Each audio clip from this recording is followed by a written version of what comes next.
300 సార్లు పోతా అంట. ఢిల్లీలో మకాం పెట్టిండు, వ్యాపారం పెట్టిండు, ఢిల్లీ చుట్టుపక్కల ఆస్తులు కొంటుండు, వ్యాపారాలు చేసుకుంటుండు. అందుకే ఈ రోజు అఫీషియల్ చెప్పేసిండు, నేను ఇంకా రాబోయే రోజుల్లో 300 సార్లు ఢిల్లీకి పోతా.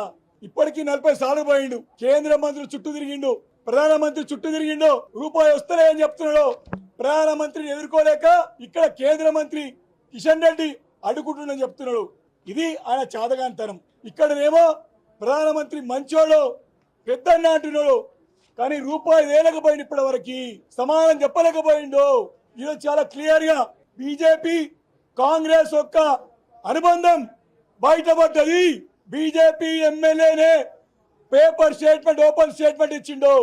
మా పార్టీ నాయకులని, సీనియర్ నాయకులని రహస్యంగా ముఖ్యమంత్రి కలుస్తున్నాడు అని బాటంగా బీజేపీ పార్టీ ఎమ్మెల్యే చెప్తే, ఈరోజు సభలో ముఖ్యమంత్రి గారు బీజేపీ ఫ్లోర్ లీడర్ని, మా నాయకుడే భవిష్యత్తులో ఇక్కడ వచ్చి పనిచేస్తాడని చెప్పి ఓపెన్ స్టేట్మెంట్ ముఖ్యమంత్రి గారు ఇచ్చిండు. ఈరోజు దీన్ని ప్రజలందరూ గమనిస్తూ ఉన్నారు.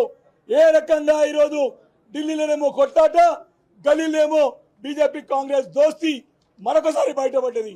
దానికి తోడు బీజేపీ మా సహచర సోదరుడు కూడా చాలా బాగా మాట్లాడినాడు, చాలా సంతృప్తి వ్యక్తం చేశాడు, చాలా ఆనందాన్ని వ్యక్తం చేశాడు. ఈ రకమైనటువంటి రాజకీయాలు ఎప్పుడు చూడలేదు మేము. వాస్తవానికి కాంగ్రెస్ బీజేపీకి ఉన్నటువంటి సైద్ధాంతిక విభేదాలు ఎన్నో ఉన్నాయి, కానీ ఇక్కడ తెలంగాణ అసెంబ్లీలో ఈరోజు ఓపెన్ గా బయటపడ్డ సంగతి చూస్తా ఉన్నాం. కాబట్టి ముఖ్యమంత్రి గారు 3 గంటలుగా చేసిన ప్రసంగం అంతా కూడా పసలేనిది, కేవలం విషగెక్కింది తప్ప దాంట్లో ఏ సందేశం లేదు, సారాంశం లేదు, ఒక దిశ లేదు, దశ లేదు. ప్రజలందరూ కూడా పక్కదో పట్టించే ప్రయత్నం చేసిందని చెప్పి ఈ సందర్భంగా మనవి చేస్తా ఉన్నాను.